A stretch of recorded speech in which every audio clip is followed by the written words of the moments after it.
नई दिशाओं में आपका स्वागत है। मैं हूं आपके साथ निधि कुमारी। हम अक्सर अपने दोस्तों और कॉलीग से इस बारे में बात करते हैं कि किस तरीके से हमारे देश में ऐसे बहुत सारे बच्चे हैं जो आर्थिक या फिर पारिवारिक समस्याओं की वजह से एजुकेशन नहीं ले पाते हैं या फिर बीच में उन्हें एजुकेशन छोड़ना पड़ जाता है। हम इस बारे में चर्चा करते हैं, अफसोस करते हैं और फिर अपनी ज़िंदगी में मशरूफ़ हो जाते हैं। लेकिन हमारे समाज में ऐसे भी एक लोग हैं जो इस तरीके से बच्चों को एजुकेशन प्रोवाइड करना, उन्हें स्कूल तक लाना अपनी लाइफ का एक मिशन बना लेते हैं। आज हमारे साथ एक ऐसे ही मेहमान मौजूद हैं जिन्होंने रांची से 20 किलोमीटर लगभग ब्राम्बे गांव में 2010 में वहां के बच्चों को स्कूल से जोड़ने के लिए, उन तक क्वालिटी एजुकेशन पहुंचाने के लिए एचएच हाई स्कूल की स्थापना की। हम हमारे स्टूडियो में स्वागत करना चाहेंगे एचएच हाई स्कूल के डायरेक्टर शादाब हसन का। डॉक्टर हसन, आपका बहुत बहुत स्वागत है। शुक्रिया निधि। सबसे पहले तो हम चाहेंगे जो हमारे दर्शक हैं, आप उन्हें एचएच हाई स्कूल के बारे में कुछ बताएं, बच्चों के बारे में बताएं, कैसे शुरुआत हुई इस स्कूल की, उस बारे में हमारे दर्शकों को बताएं। निधि, ये स्कूल शुरू हुआ था मेरे 25वें जन्मदिन पर। तो वो एक छोटा सा तोहफा था जो मैंने ख़ुद को दिया था और शुरुआत बहुत ही छोटी सी थी। हमने गांव के करीब 70-80 बच्चों को इकट्ठा किया और उनको पढ़ाना शुरू किया। जब हमने शुरू किया था उस वक्त ये एक स्कूल के शक्ल में भी नहीं था। हमारे पास कोई फॉर्मल कोई स्ट्रक्चर नहीं था, कोई कमरे नहीं थे। चटाई और दरी पे हमने ये स्कूल शुरू किया था। लेकिन धीरे धीरे एक महीना निकला और लोगों की तरफ से इतना बढ़िया जो रिस्पॉन्स आया, लोगों ने हमें स्वीकार किया, हमारे इस छोटी सी कोशिश को समझा और हमें लगता है कि एक महीने के अंदर ही जो बच्चों की संख्या थी वो दुगनी हो गई। तो वो हमारे लिए भी एक बहुत बड़ा हाई पॉइंट था, एक बहुत बड़ा मोटिवेटिंग फैक्टर था कि हमारी कोशिश लोगों को पसंद आ रही थी। और फिर धीरे धीरे करते करते ये जो है एक फॉर्मल स्कूल का शेप लेता चला गया। और शुरुआती दिनों में जो स्ट्रगल एक छोटे स्कूल के लिए होता है वो हमारे साथ भी रहा। फाइनेंशियल इश्यूज़ थे, बच्चों को कन्विंस करना, क्योंकि जब हमने स्कूल शुरू की थी तो उस वक्त उस एरिया में और भी करीब 9 स्कूल्स ऑपरेट कर रहे थे। और बट अफसोस की बात यह है कि वो नहीं कर रहे थे जो उन्हें करना चाहिए था। तो ऐसे बहुत सारे गार्जियन थे जिनका वो भरोसा उठ गया था कि भाई बच्चों को स्कूल तो भेज रहे हैं लेकिन बच्चे पढ़ नहीं पा रहे हैं। तो हम लोगों ने ये कोशिश की कि उनको ये फ़र्क बताने का कि आप ये समझें कि स्कूल जाना और स्कूल में पढ़ना दोनों एक चीज़ नहीं है। अगर आप बच्चे को सरकारी स्कूल में भेज रहे हैं और वहाँ पे अगर पढ़ाई नहीं हो रही है तो आपको उनको अकाउंटेबल रखना पड़ेगा, आपको जाके पूछना पड़ेगा। लेकिन गलती उनकी भी नहीं थी, क्योंकि जो बच्चे हम जिनको केटर कर रहे थे, ज़्यादातर बच्चे वो फर्स्ट जनरेशन लर्नर्स थे। उससे पहले उनके माँ बाप कोई भी स्कूल गए नहीं थे। तो ये थोड़ा सा चैलेंजिंग था हमारे लिए उनको ये समझाना कि भाई हम औरों से अलग है और हम उनको पढ़ाने के लिए यहाँ पे। तो मुश्किल था, लेकिन हमें लगता है कि एक अच्छे इंटेंट से और अगर एक ऑनेस्ट एफर्ट से आप कोई काम करेंगे तो डेफिनेटली उसके रिजल्ट्स आते हैं। डॉक्टर हसन, आपने एमबीए किया है, लेकिन आज की भी और कुछ साल पहले भी चले जाएं तो सबका एक गोल होता है कि कॉलेज फिनिश करना है और एक जॉब ले लेना है, अपने जो लाइफ है उसको सेट करना है, फाइनेंशियल सिक्योरिटी चाहिए। उस रेस से खुद को पूरी तरीके से हटा लेना और अपने गांव वापस जाकर वहाँ पे बच्चों के लिए स्कूल स्टार्ट करना, मुझे लगता है उसके पीछे कुछ ना कुछ प्रेरणा स्रोत आपकी रही होगी। किसी चीज़ ने आपको इंस्पायर किया होगा कि नहीं, मुझे बच्चों को एजुकेशन प्रोवाइड करना है। तो वो क्या रहा था आपके लिए? देखिए निधि, आपके सवाल में 2 इम्पॉर्टेंट पॉइंट्स हैं। एक तो सबसे पहले तो हम ये समझें कि गांव जाकर पढ़ाना ये कोई लीग से हटके काम नहीं है। हमने उसको ऐसा बना दिया है क्योंकि आमतौर पे लोग ये कर नहीं रहे, जिनको पढ़ाना चाहिए वो पढ़ा नहीं रहे हैं। तो मैं बहुत ही साधारण सा काम कर रहा हूँ। अगर मैं किसी को शिक्षा देने की कोशिश कर रहा हूँ तो ये बिल्कुल वैसे ही काम है जैसे कोई शहर में शिक्षा देने की कोशिश कर रहा है। लेकिन फ़र्क बस ये हो जाता है कि हम ऐसी जगह पे काम करें जहाँ पे ज़्यादातर लोग काम नहीं करना चाहते, जिनको करना चाहिए।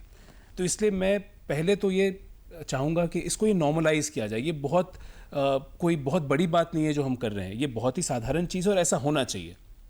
और दूसरी बात जो प्रेरणा की आप कर रहे हैं, तो बेशक जब भी कोई इस तरह का एक सोशल इनिशिएटिव होता है तो उसके पीछे कोई ना कोई बहुत एक स्ट्रॉन्ग मोटिव होता है और बहुत ड्राइविंग फोर्स होता है, कोई ना कोई कहानी होती है। तो मेरे लिए वो कहानी थी मेरे पिताजी का जो इनिशियल स्ट्रगल रहा, क्योंकि मेरे दादाजी जिनके नाम से ये स्कूल है, हामिद हसन हाई स्कूल, तो ये बात उन दिनों की जब दादाजी मेरे फ्रीडम मूवमेंट में थे, घर उनका पूरा निगलेक्ट हुआ था, और जो पापा है उनकी फैमिली ने बहुत गरीबी देखी। मतलब ऐसा होता था कई शाम उनके घर में खाने को कुछ नहीं होता था। तो उस वक्त से लेकर, लेकिन जो उनका जज्बा था पढ़ने का, वो उन्होंने पढ़ाई की, खुद की पढ़ाई की। जब हम बड़े हुए तो हमें अच्छे स्कूल में भेजा। तो एक चीज़ उन्होंने किया कि जब भी वो हम लोग खाने के टेबल पे बैठते थे तो वो अपनी स्टोरी शेयर करते थे, कैसे उन्होंने बचपन में स्ट्रगल किया, उनकी क्या परेशानियां रही, लेकिन बावजूद उसके उन्होंने पढ़ाई की। उसके साथ साथ वो ये भी बताते थे कि उनके जो दोस्त साथ में पढ़ते थे, उनके बच्चे आज भी उसी गांव में उसी तरह के काम कंटिन्यू कर रहे हैं। ये गांव से शहर आ गए, उन्होंने हमें शहर के स्कूल में भेजा, लेकिन बाकी जो उनके दोस्त थे वो गांव में ही रह गए। तो ये जो डिवाइड थी, जो डिस्पैरिटी थी, ये कहीं ना कहीं बहुत ज़्यादा इफेक्ट कर रही थी, क्योंकि हम वो लकी थे, हम शहर आ गए, हमें अच्छा स्कूल में पढ़ने का मौका मिला।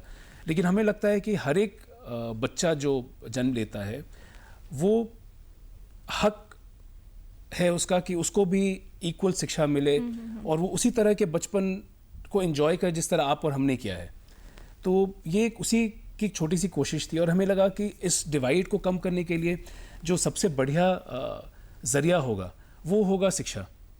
क्योंकि एजुकेशन जो हम स्कूल में इम्पार्ट कर रहे हैं, भले वो एक स्कूल का शेप है, but we are using the school as a means of bringing a social reform. तो एक टूल की तरह इस्तेमाल कर रहे हैं, और इसलिए हम जो स्कूल है उसे सिर्फ शिक्षा के लिए नहीं करके बल्कि और भी बहुत सारी चीज़ों के लिए यूज़ कर रहे हैं। तो मुझे लगता है कि मेरे लिए जो प्रेरणा स्रोत रहा है वो मेरे पिताजी का जो बचपन का स्ट्रगल था, और उनकी जो इच्छा थी कि मुझे पढ़ना है लेकिन मेरे पास रिसोर्सेज नहीं थे। तो ये बस एक वही कोशिश है कि उनके जो अधूरे सपने थे, उनके जैसे जो बच्चे आज हैं उनको एक अच्छा प्लेटफॉर्म मिले, और आज वो आपके और मेरी तरह अपने बचपन को एंजॉय कर सकें। जैसा कि आपने कहा कि आपके जो फादर जी थे वो आपके लिए इंस्पिरेशन रहे, लेकिन मुझे लगता है कि जब आप एक इतना बड़ा इनिशिएटिव लेते हैं तो इंस्पिरेशन के साथ साथ एक विजन और प्रॉपर प्लानिंग की बहुत ज़रूरत होती है, क्योंकि ये आपको अपनी पूरी ज़िंदगी अब इसमें डेडिकेट कर देनी है, वो जो स्कूल है बच्चों के लिए। तो किस तरीके के प्लानिंग के साथ आपने इसकी शुरुआत की, जो लोग थे उसको आपने कैसे इस इनिशिएटिव में जोड़ा, वो कैसा सफ़र रहा? अगर ईमानदारी से कहें तो शुरुआती दिनों में प्लानिंग ज़ीरो थी हमारी। अच्छा। तो हम बार बार ये कोट करते हैं कि उस वक्त बस एक जज्बा था लोगों को पढ़ाने का, और हमारे पास कुछ बच्चे थे जो पढ़ना चाहते थे। बस इन दो चीज़ों के साथ हमने शुरुआत की थी, और धीरे धीरे चीज़ें अपने आप अपनी जगह पे आती चली गई। जब हम शुरुआत करते हैं, आप जब सोचते हैं, वो कहते हैं ना कि जब वो ईगल का जो बच्चा होता है वो क्या करते हैं, वो बहुत ऊंचाई से अपने बच्चे को ऐसे गिरा देती है, और वो अपने पंख खोलता है, और जो गश ऑफ विंड आता है वो उससे उनका पंख खुलता है और उनको स्ट्रेंथ मिलती है और वो सीखते हैं। तो हमें लगता है हमारे लिए वैसा ही डाइव था वो। हमें कुछ नहीं पता था हम आगे क्या करेंगे, हमारे पास बेंचेस नहीं थे, हमारे पास ब्लैक बोर्ड्स नहीं थे, हमारे पास टीचर्स नहीं थे, बस कुछ बच्चे थे। लेकिन एक बार जब बच्चे आ गए और उनमें जो जज्बा देखा पढ़ने का, तो फिर लगा कि नहीं, अब क्योंकि एक सेट ऑफ किड्स हैं हमारे पास जो पढ़ना चाहते हैं, तो अब इनके लिए हमें करना है। तो उसके बाद फिर हमने टीचर्स ढूंढना शुरू किया। टीचर्स आने के लिए राज़ी नहीं होते थे, क्योंकि बॉम्बे और रांची का जो फासला था, जो आना चाहते थे वो सैलरी इतनी ज़्यादा कोट करते थे कि भाई हमारे पास उतने पैसे नहीं थे उनको देने के लिए। तो बहुत सारा के दिक्कतें हुई। तो हमें लगता है कि जो ऑनेस्ट आंसर होगा कि हमने प्लानिंग बिल्कुल नहीं की थी, हमने वो जंप लगा दिया, और जैसे जैसे चीज़ें आती चली गई, जो प्रॉब्लम्स दिखती चली गई, one day at A time एक प्रॉब्लम उठाते थे। अगर बेंचेस नहीं है, दरी ले लिया, टीचर्स नहीं है, टेम्परेरी टीचर्स हायर कर लिया। ऐसे भी टाइम था जब हमने 2 क्लासेस को कंबाइन करके क्लासेस की हैं, जब टीचर्स नहीं थे हमारे पास। ब्लैक बोर्ड्स नहीं थे तो हम वो टांगने वाले ब्लैक बोर्ड्स लाते थे, वो एक क्लास हो गया, फिर काटी से निकाल के उसको दूसरे क्लास में टांग दिया। तो बेसिकली वो आप जिस तरह से परेशानियाँ आती गई, हमें लगता है वो प्लानिंग होती चली गई। लेकिन आज जब आप पीछे पलट के देखते हैं तब डेफिनेटली लगता है कि नहीं, इतनी सारी चीज़ें हुई हैं तो ज़रूर कुछ प्लानिंग हुई होगी। But the honest answer would be कि उस वक्त इस तक कोई प्लानिंग नहीं थी हमारे दिमाग में। वो दिक्कतें आती चली गई, एक एक करके हम सॉल्व करते चले गए। जैसा कि आपने कहा कि जब शुरुआत हुई थी तो बेंचेस नहीं थे, तो दरी का अरेंजमेंट हो गया। अगर उस वक्त से अभी के वक्त में देखा जाए तो एट प्रेजेंट किस तरीके की फैसिलिटी और इंफ्रास्ट्रक्चर जो है स्कूल्स में बच्चों के लिए अवेलेबल है अभी प्रेजेंट टाइम में? अब तो हालात बहुत बेहतर हैं। अगर आप शुरुआती दिनों की बात करें तो जैसा कह रहे थे कि हमारे पास बेंचेस भी नहीं थे, दरी से हमने शुरू किया, तो अब एटलीस्ट जो बच्चे हैं उनके सारे क्लासरूम्स में उनके बेंचेस हैं, वाइट बोर्ड्स, ब्लैक बोर्ड की जगह वाइट बोर्ड्स आ गए हैं क्योंकि टीचर्स के लिए थोड़ा कन्वीनियंट होता है पढ़ाना, तो वाइट बोर्ड्स आ गए हैं। उनके रिक्रिएशनल फैसिलिटीज़ के लिए स्पोर्ट्स है, जैसे बैडमिंटन है, क्रिकेट है, फुटबॉल है। हमारा एक टीटी टेबल भी है, लेकिन क्योंकि क्लासरूम्स कम पड़ने लगे तो हमारा जो टीटी रूम था उसको हमने कन्वर्ट कर दिया क्लासरूम में, लेकिन वो टीटी टेबल भी हमारे पास मौजूद है। तो हम कोशिश करते हैं कि एक होलिस्टिक डेवलपमेंट हो बच्चों का, तो वो फैसिलिटीज़ हैं। और साथ साथ हम लोगों ने अभी 2 स्मार्ट क्लास रूम्स भी हम लोगों ने डेवलप किया है, जिसके थ्रू हम ऑनलाइन क्लासेस भी कराते हैं बच्चों की। जैसा आपने अभी स्मार्ट क्लास के बारे में बताया, तो जब कोरोना वायरस ने हमें हिट किया उस वक्त जो स्कूल्स बंद हो गए और जो एजुकेशन थी पूरी तरीके से डिजिटल प्लेटफॉर्म पे आ गई, लेकिन आपका जो स्कूल है वो कई साल पहले से डिजिटल प्लेटफॉर्म के थ्रू बच्चों को एजुकेशन इम्पार्ट कर रहा है। इनफैक्ट 2014 में आपको इसके लिए सम्मानित भी किया गया था उस वक्त के मुख्यमंत्री के द्वारा। तो ये किस तरीके से ये आपने आइडिया आप लेकर आए कि जो बच्चे हैं उनको डिजिटल प्लेटफॉर्म के थ्रू एजुकेशन दिया जाए, और वो सफ़र कैसा रहा? ये हमें लगता है ये 2012 की बात है, जब मतलब 10 में हम लोगों ने स्कूल शुरू किया, और शुरू के 2 साल तक तो हमें बिल्कुल वैसे ही ट्रीट किया गया जैसे कोई एक रेगुलर एनजीओ है, ये पैसे बनाने के लिए काम कर रहे हैं, और बहुत सारे लोग आ गए। लेकिन जैसा मैंने कहा कि अगर आप किसी काम को ईमानदारी के साथ और सही इंटेंशन के साथ करते हैं तो सूनर लेटर लोगों को पता चल जाता है। तो 2012 के बाद जब हमें डॉक्टर कलाम से स्कूल को सम्मानित किया गया, उसके बाद से फिर लोगों को थोड़ा सा ट्रस्ट बढ़ा हमारे स्कूल में कि अच्छा नहीं, ये वाकई में पढ़ाना चाहता है ये।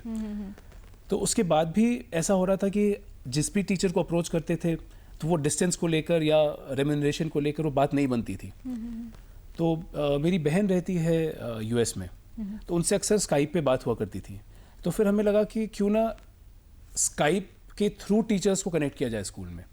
और शायद हमारा ये पहला स्कूल था पूरे ईस्टर्न रीजन में जहाँ पे 2014 में हम लोगों ने लाइव क्लासरूम शुरू किया था।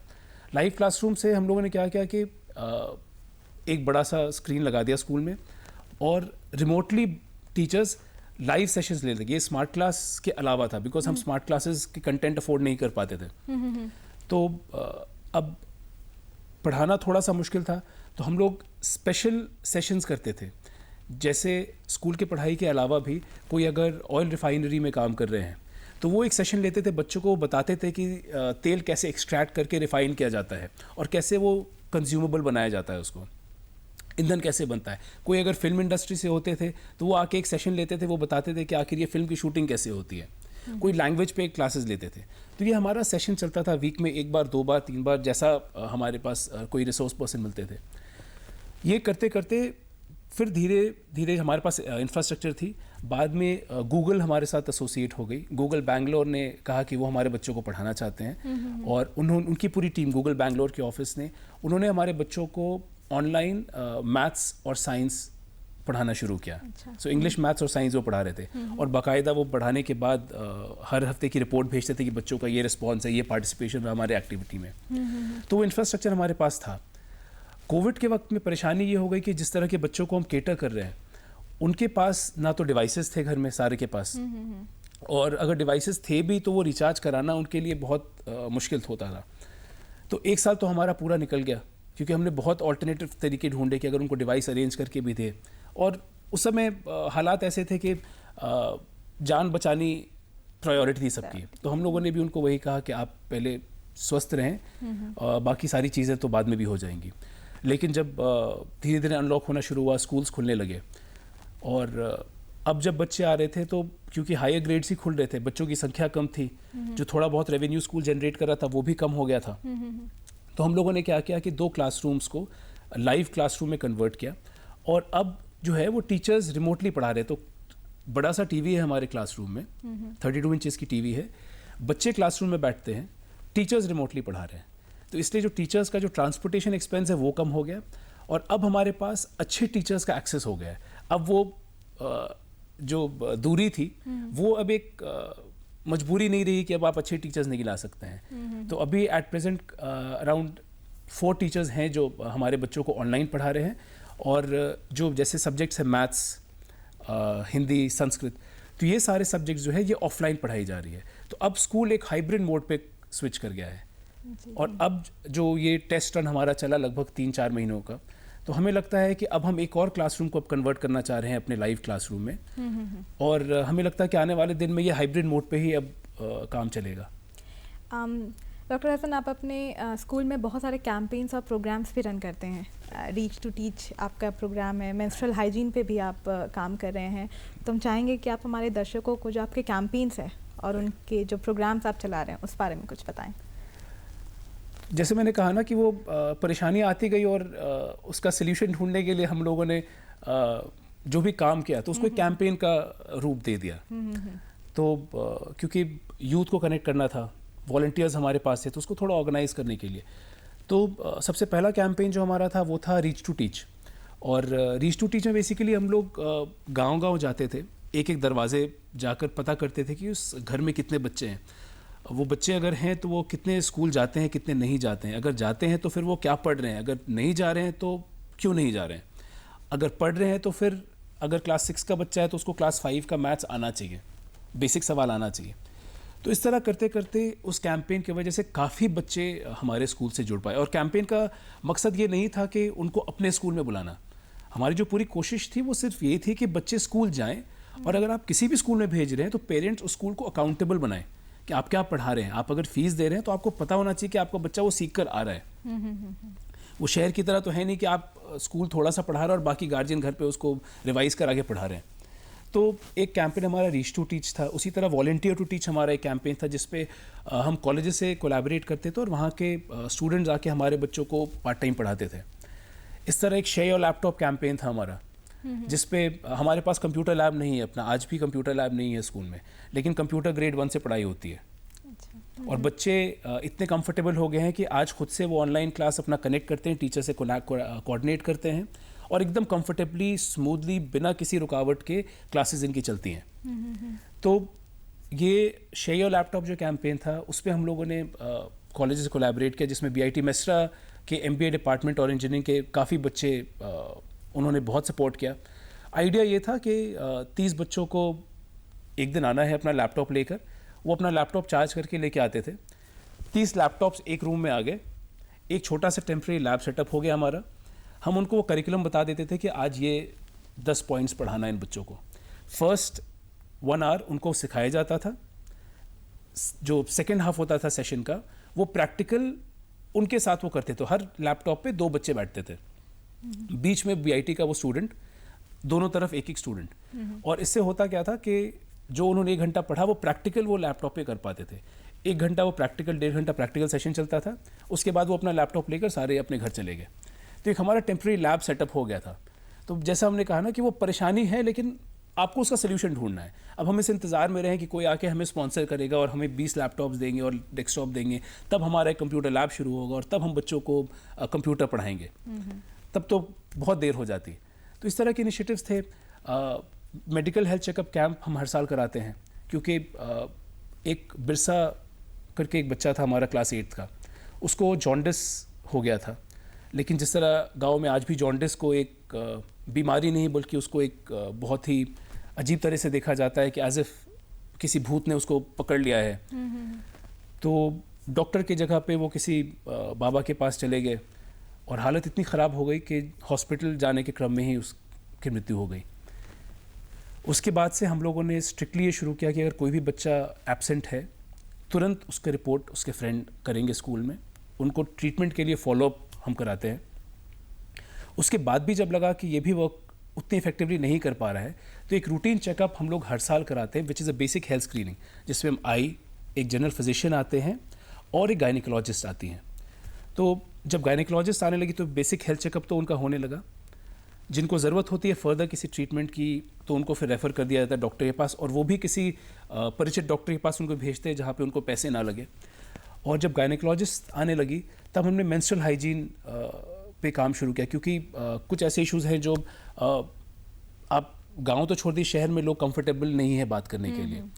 तो एक वो टीन टॉक करके बच्चों को एडोलसेंट प्यूबर्टी के बारे में वो गायनेकोलॉजिस्ट बताती हैं, और एक जो वो माहौल क्रिएट हुआ जहाँ पे आप मेंस्ट्रुअल हाइजीन के बारे में बात कर सकें, तो ये हम लोगों ने एक शुरुआत की जिसपे एक कंपनी है बेरो, तो उन्होंने भी सपोर्ट किया हमें इसमें, और उनके साथ मिलकर हम लोगों ने मेंस्ट्रुअल हाइजीन का काम किया, जहाँ पे अब जो आइडिया है वो ये है कि जो स्कूल के स्टूडेंट्स हैं उनको हम एक ब्रांड एम्बेसडर बनाए, एम्बेसडर फॉर चेंज, और अपने घर पे वो एक संदेश लेके जाए भाई सैनिटरी पैड यूज़ करना और उसके जो फ़ायदे हैं वो अपने घर से शुरुआत करें, घर से वो मोहल्ला है, मोहल्ले से वो बस्ती में आए, बस्ती से वो गांव में पहुंचे, तो वो एपिसेंटर ऑफ चेंज जो बनाना है, आई थिंक ये उसकी कोशिश है।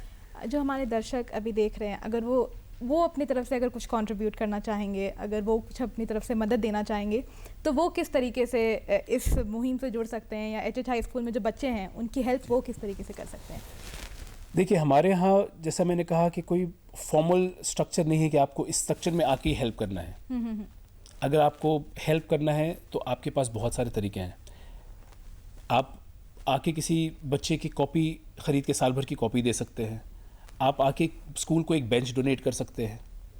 हमारे यहाँ इनिशिएटिव है जैसे गिफ्ट अ बेंच, उसी तरह एक इनिशिएटिव है हमारे पास ब्लेस अ चाइल्ड, जहाँ पे आप किसी ऑर्फन बच्चे के साल भर की पढ़ाई का खर्च उठा सकते हैं, और वो लगभग 6,000 रुपये के आसपास का आता है साल भर का, तो वो कर सकते हैं।